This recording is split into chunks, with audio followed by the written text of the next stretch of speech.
we could cover like the initial inspiration for this. Sure. You could talk about kind of your perspective in the piece and, what inspired you musically. And I could talk about what inspired me in terms of, proposing the idea and the connection with the guest artists. I figured I should talk about that too. That's huge.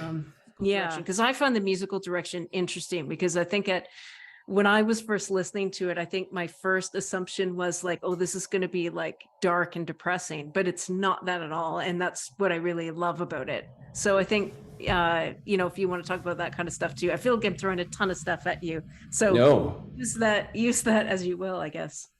Yeah, no, I'm happy you bring up the whole tone of the piece and the mood of the piece and the feeling, because that was something that I was really, really sort of sensitive to, and very creatively conscious of, even before I started composing, like very early on when I heard you talking about what you had gone through.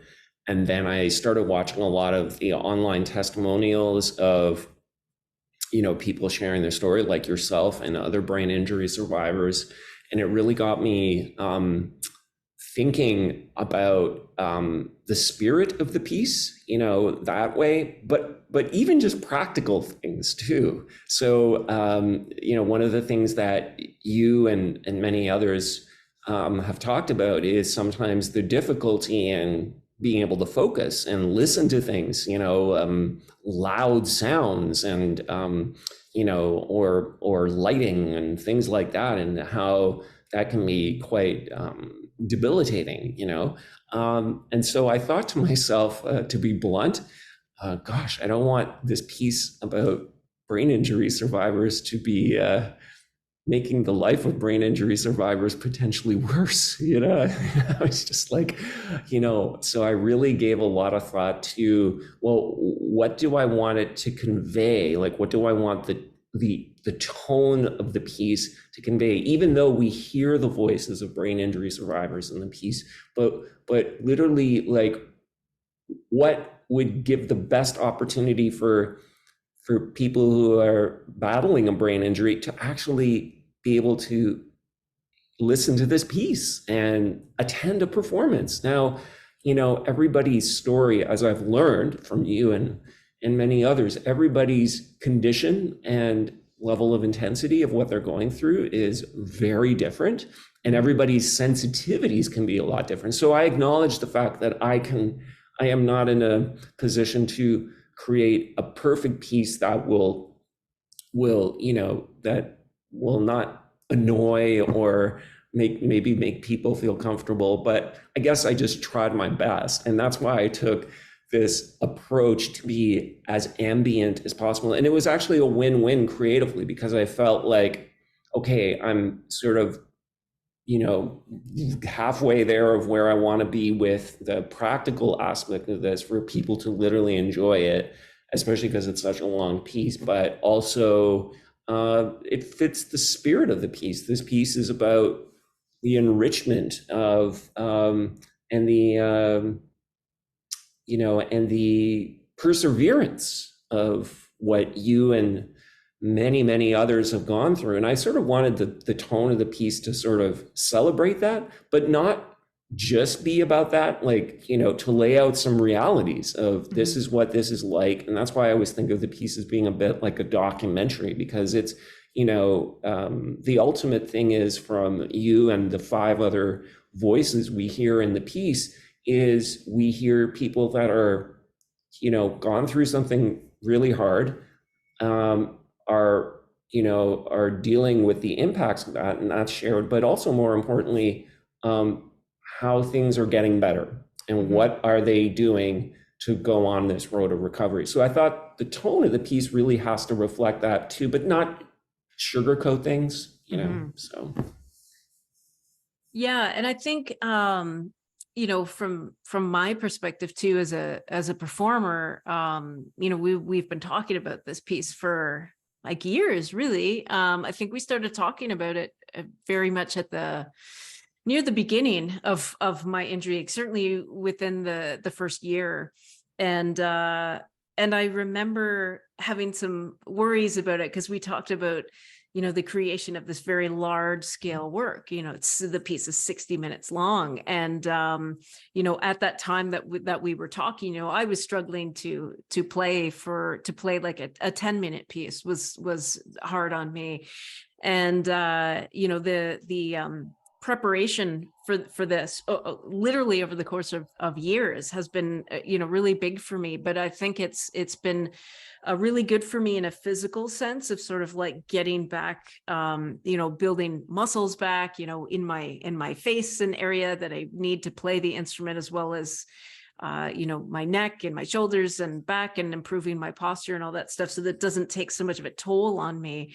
Working on that, as well as, just kind of building my focus as well, because a lot of things have changed for me. I wear glasses now because I have visual issues as a result of my injury. And one of the things I've noticed practicing it is sometimes I get things confused when I read them, like very simple markings. And I have had to give myself like significantly more cues in the score than I usually do, because I forget key signatures. So I have to like write in sharps and flats because I'm forgetting them all the time. And sometimes if something's on a downbeat or an upbeat, I write like a down arrow or an up arrow, just to help me get that accurately. And I find sometimes I look at the arrow and like my brain doesn't compute, is that up or down? Like it's not helping me. So I have noticed that in this process, a lot of things have changed for me, but I'm not really letting it get to me, because it had like none of it has been so significant that I can't play the piece. It just means that, I have to think about things a little bit differently. I have to just adjust my strategy a little bit more.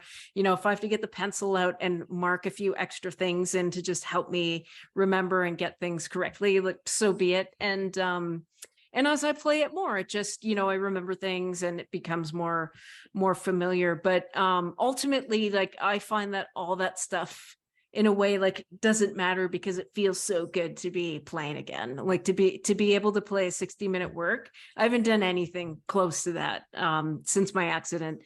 And it's going really well, and it just feels, really good to be able to pick up the instrument, to be able to continue playing for, a long period of time, and get through a piece like that without really significant issues. So that's been, a huge part of it for me.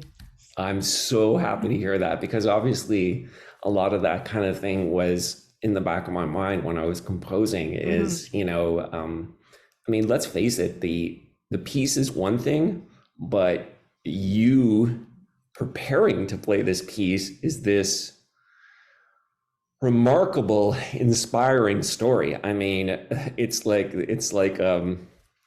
a thing within a thing for me, just, following your progress in the past bunch of weeks to get ready for this performance. I mean, I'm hoping that, the piece will be moving for anybody that doesn't know your story. But I've never worked on a piece where the preparation of it is so related to the subject matter, of what's going on. It's sort of it's a beautiful thing, really. I mean, it's really it reminds us why we're musicians, to have this core. And so I understand the whole physical element of your physical preparation and the physical thing. Now, the other thing I wanted to ask you, because I've always been thinking about this and would love to hear what you think, is how does it feel to play a piece where, while you're playing your bass clarinet, part of the soundscape is to also hear a recording of your voice talking about really personal things about your own life? Yeah, it's I can tell you that it's not what I expected, because I think like no one likes to listen to the sound of their own voice. I don't think. And yet, when I'm practicing the piece, because I'm always listening to the backing track, like just today, I practiced like the first 3/4 of the piece, and my voice is in there. And like at no point during the practice have I thought like, oh, I don't want to listen to this, like that's my voice. But it's different. It's something that I wasn't expecting, and it's something that I haven't experienced before. And depending on my mood that particular day, sometimes I get very emotional playing that section of the piece and hearing my words, because those words of mine were recorded a year ago, where I was at a different point in my recovery. And I was some of the things that I'm no longer struggling with, I was very much struggling with at that time. And it takes me right back, to those difficulties and the frustration and the depression and the, just the feelings of being alone and the feelings of isolation. But, what I do like about it, about the clips you use for me and that you use for everyone, is that there's this really wonderful balance of talking about the difficulties, but then it always ends by talking about the more positive things, like whether it's what we learned, or how our philosophy in life has changed, or the things that we focus on and we choose to think about has changed. And so listening to my words, I find if I'm going to get emotional, it's usually right at the beginning of the piece. And then as my section wraps up, it's weird. I feel very connected to it and I feel better about it. But all I can say is the response from me, what I'm thinking and what I'm feeling, like it's an emotional response when I hear my own words. It's very personal, but at the same time, I think I get equally emotional listening to the other survivors' words, because for people that are going to listen to the piece, like they'll notice right away that the piece starts with my words, and my injury is clearly the mildest of all of them. And some of the other stories you hear about, what these people's lives were before, and what they've had to deal with now, it's so heartbreaking. But then when you hear their words about, how, but this is my life and this is what I'm focusing on now. And yes, I mourn my old self, but I celebrate my new self. Like it's a roller coaster ride. And I, as a performer, even though I've heard the words so many times and I know the music really well, I still get very emotional playing it and hearing those words. And I suspect it'll be very much so when there's a theater with people there, and probably a lot of those survivors, or at least some of them, may be in the audience, their families may be in the audience. It's really powerful stuff. And I'm going to try my best to hold it together. So I keep it together, Kathryn. You got to keep it together. You're a musician here. You got to do the gig. Well, I'm so happy to hear that, because, I always thought about that when we were discussing, what voices were going to be represented, and then it was like, and you too, and you were quite open about it. Yeah, I'll do it, because after all, everyone has to realize that all the voices of 6 different brain injury survivors that you hear in the piece, Kathryn and 5 others, that recorded footage wasn't provided specifically for this project. This is all in the public realm. These were all, including yours, Kathryn. You did a beautiful online talk. I guess it was a year and a half ago. I remember. I watched it live. I was tuned in on Zoom.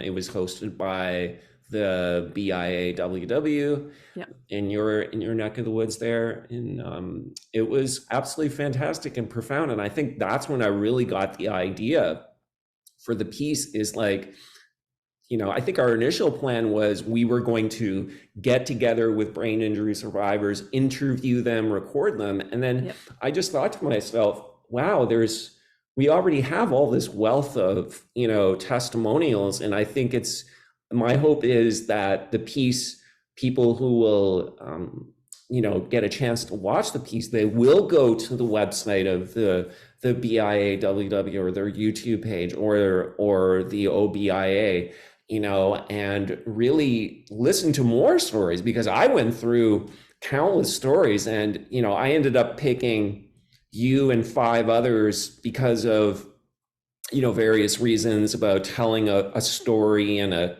even though it's 60 minutes for a piece of music, that's quite long. It's you know, it's still with, you know, I didn't want the whole thing to just be talking, you know, it's sporadic and spread and intermingled with a lot of just music, you know, music only, and hearing the sounds. And so, you know, there's just so many amazing stories. So that's what I'm hoping, is that people will dive in and hear more stories. And it's interesting because you're all like six different individuals, yet what I find really, really fascinating about the piece is that you really can hear a lot of commonality between the six of you, you know, what you've gone through. And that's a huge thing in doing this and composing this piece was, wow, everybody's story is different, but, you know, but wow, there's so much the same things, you know what I mean? Similarities, you know, so.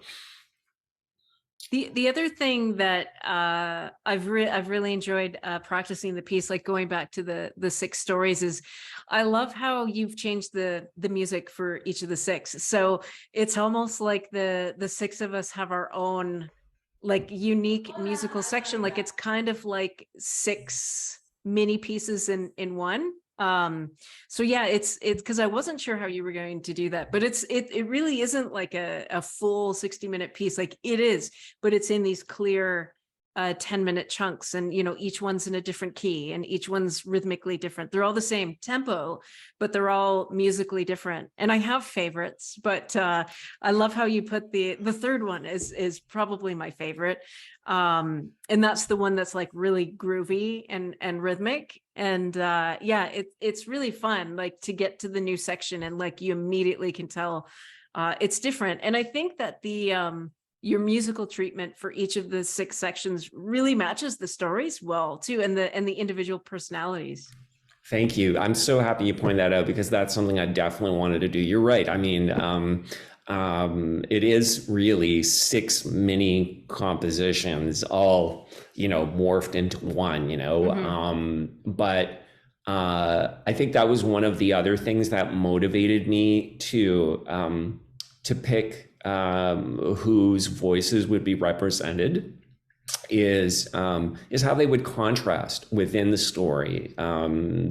People's perspectives are different, some similarities, and like I said earlier, in story, but most importantly, personality differences, right? And yeah, I really tried to do something different. So even though your bass clarinet performance is a thing that ties all those sections together, you're present.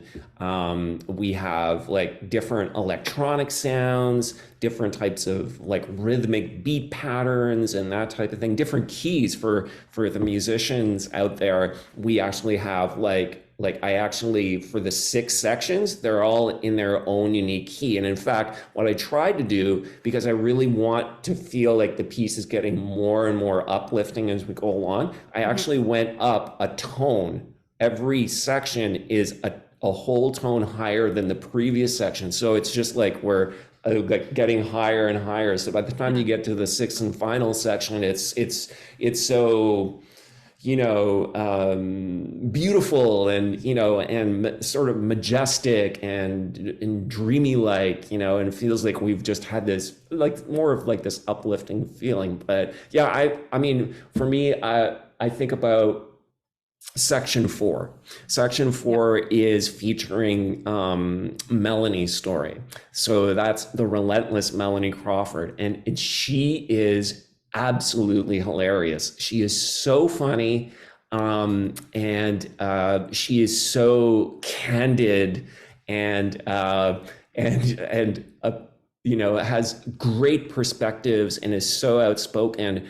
And, you know, to juxtapose that from some of the speakers that are a little bit more soft-spoken, for example, Paul, who just came before, well, you know, just to before Melanie, and Paul's is passionate, but he's a little bit more of a soft-spoken guy, you know. Mhm. So, but then when we morph right away to Melanie, well, it's just like, you know, this big fresh air, and you know, and just energy and that type of thing. And yeah, I love that. I love that about the piece is that you all come from different walks of life, yet you have this one unfortunate thing that's happened to all of you, yet you're still individuals, you know, and everybody's life experience is different. So yeah, it was sort of, it worked out that way for sure to do that.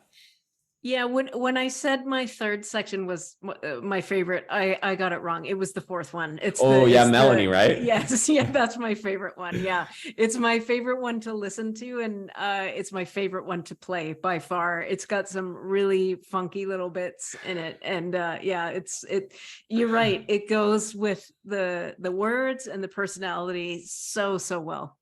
Melanie is awesome. I think her profession is, as she said in the thing, is she's a comedian. So, Yeah, you yeah, know, to have levity on such a serious topic is important, right? We need to laugh. We need to have that sort of feeling. And oh gosh, there's Melanie in her thing. She says this thing.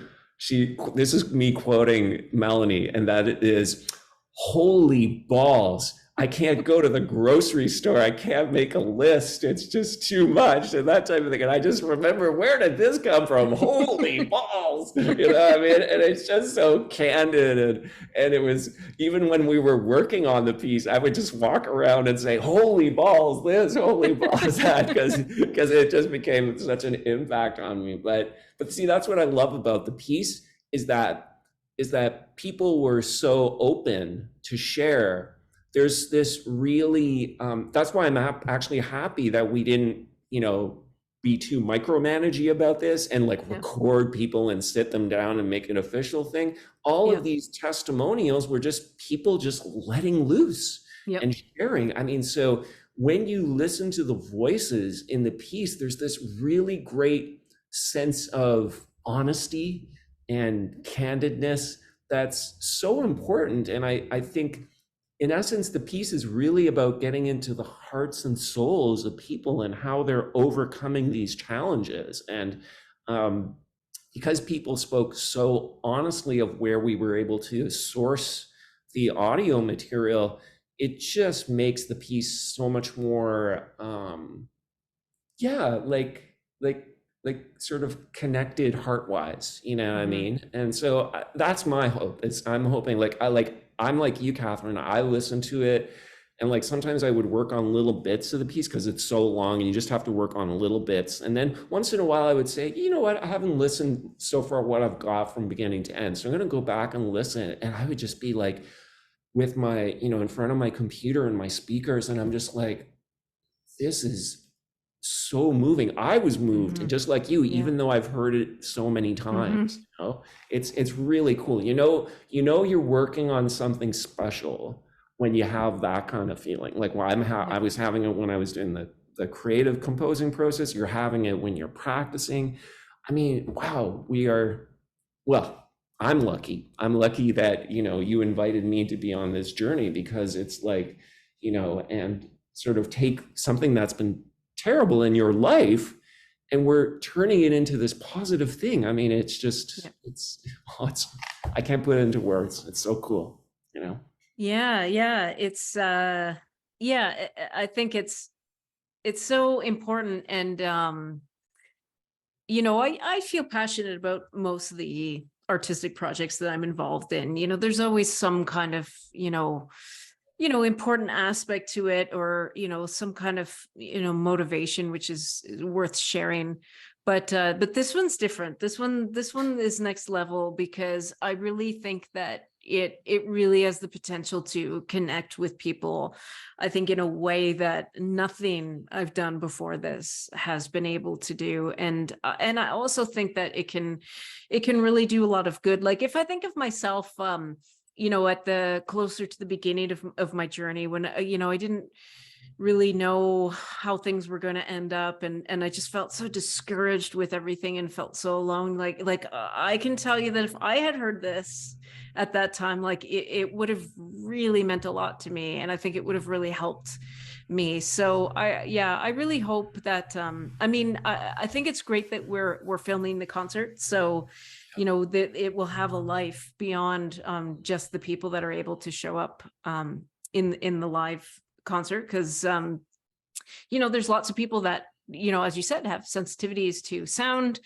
and even just being around so many other people. Right. I expect, while we're opening the audience up to giving free tickets away to brain injury survivors, and unfortunately, I suspect a lot of them just won't be able to come. But hopefully, if they can kind of control the environment in their own home, turn the volume down, maybe the virtual concert will be able to reach more people too. And as we've talked about, we both hope that this is just the first concert of many. This will just be the launching point, and hopefully we can do a lot with this. There is one other thing I did want to quickly touch on, which was the instrumental cameos. And well, listen, that was your idea, right? And there was no intention of doing that in our original plan. And then one day you emailed me and gave me this wonderful idea. So you should talk about what motivated this idea, and specifically the 4 people. Why are they important? Yeah, you're right. When we first talked about this, it was just strictly a solo piece. There was, we had kind of casually mentioned like maybe we could bring one other person in, but then it felt weird, because it's like you've got a brain injury survivor, but then the other person isn't. So it's just thematically, it's a little odd to kind of put that together. And I remember my biggest concern from day one was that 60-minute continuous piece. That's a lot, that's intense, and at that time there was no way I was able to do it. So I had thought that if we had just a small number of guests that kind of come in and off stage, that aren't really like a cemented part of the work, they kind of float in and out, that it would take the pressure off me, that I would get a little bit of a break, and also it would just kind of mix up the music, get some other sounds other than bass clarinet, even though bass clarinet is obviously the best and most important sound there is, but there are other instruments too that sound good. But to kind of solve the problem of like having another musician there that isn't a survivor, and how do you fit that in thematically, was I had thought that, they are the other musicians. The concept was that they would support me musically, give me a little bit of a break. But then I thought, wouldn't it be wonderful if we use musicians that actually supported me in my recovery journey, and people that were friends of mine, and that, did their best to understand what I was going through, and, talked to me and helped me out, and, come over and visit. And we're okay with the fact that, hey, come over and visit, but you can only stay an hour because that's all I can handle. Those types of people. And being a musician myself, obviously I have most of my friends are also musicians. So we ultimately decided on the 4 guest artists, which we call the cameo musicians, who come in and out for 5-minute intervals.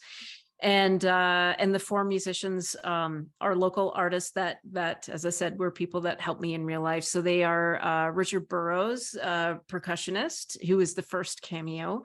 The second cameo is Morgan Lovell, who is a cello player and former student of mine. And the third one is Greg Turner, who is a piano player and also a former student of mine. And then the last one is Pam Patel, who a lot of local people know as running the empty space and doing a lot of acting. But in this show, Pam is going to be singing rather than acting. And yeah, they will just kind of be backstage, and when their moment comes, they'll come in for 5 minutes and they'll come off. And and each of them appear kind of interspersed throughout. I don't think any of them are in the first section or the last section. I think they're in all the others. I can't quite remember, but yeah, Yeah, that's how the nobody in the first section. Pam is the final entry, and she's at the beginning of the sixth section. okay. Yeah, listen, this is one of the aspects of this composition that I love the most. When you gave me this idea, I instantly said, "Oh my gosh, this is absolutely symbolic." I agree with everything you said about musically, about yeah, it just gave me, it was a lovely thing to just change up tonally what we can do and bring out like some of those contrasts you were talking Yep. about between the different sessions. It helped so much with that. But probably so much more importantly is the fact that you're going to share the stage with four of your friends who basically, this is where the show, Kathryn's performance of this piece is, your performance is almost theatrical. It's like the journey of the piece, like the 60 minutes is sort of a symbolic journey of your last 2 or 3 years. Yeah. And for a good friend to drop by and just be by your side. And it's not one of these like cameos where I'm coming on stage and I'm like taking over the show and blah, blah, blah. Hey, look at me, that kind of thing. They come onto the stage musically and they blend musically with their instrument, with Kathryn, with all the electronic sounds, with some of the talking bits that maybe you hear if that's intermingled. And that's sort of the symbolism of what if life is like, right? I believe you and the others whose voices we hear in the piece took a lot of time to talk about. I can't remember, it was somebody else, but they really went out of their way to say, part of my recovery is to distance from myself from people that are not a positive influence in my life and bring closer people that are a positive influence in my life. And that was one of the most poignant things that really, if you think about it, doesn't just apply to having a brain injury. Every human being, regardless of what challenges they're having should do that. Yeah. Why surround yourself? That might be difficult because of, a family or a social circle situation. But in essence, you have to look out for your health and well-being. And I love this because your four friends are coming on stage there and they're supporting you. They're musically intermingling with you, but it's almost like they're there just to be part of the texture. And in essence, symbolically, like they're listening to you. They're, like that's what we need in a friend sometimes. We just need a friend just to don't tell us, oh, things are going to get better or whatever. Well, yeah, you don't know that, how things are going to get better. Sometimes you just need to sit back and just listen and just say, I'm here for you. I love you. And let me know if you need anything. And that's sort of the most effective, subtle things. And so the symbolism of hearing sound depict that in the piece, I think is one of my most, fun parts of it, because this is really, in essence, your story and the story of other people, but it's also the story about loved ones, right? And how they deal. Like you said, I'm sure there's going to be a lot of loved ones of brain injury survivors in the audience, with their loved one who's going through this. And this piece is sort of for them too, what I mean? Because we can't forget about those positive influences in our life that are always there to support us, in challenging times. So, but that being said, as much as I love that aspect of it, the one thing that people will know, I don't want to give away too much the ending or anything, but the ending isn't, there's no surprise or anything. You're by yourself at the end. So I did that on purpose, because as much as we have power with all the people around us, in essence, and others talked about this, about their working on themselves to be a stronger human being to overcome this. And I thought it was really fitting for everybody. There's no musician cameos at the end. There's no fixed electronics part. It's just you, Kathryn. You're just there playing a very subtle, calming sort of a melody on your bass clarinet, and that's all you hear to end the piece, because it's all about you, right? And what you've gone through. And so I think I like that balance too, you know. Mhm. So the piece has everything in it. That's what we're trying to say here. There's something for everybody. Yeah.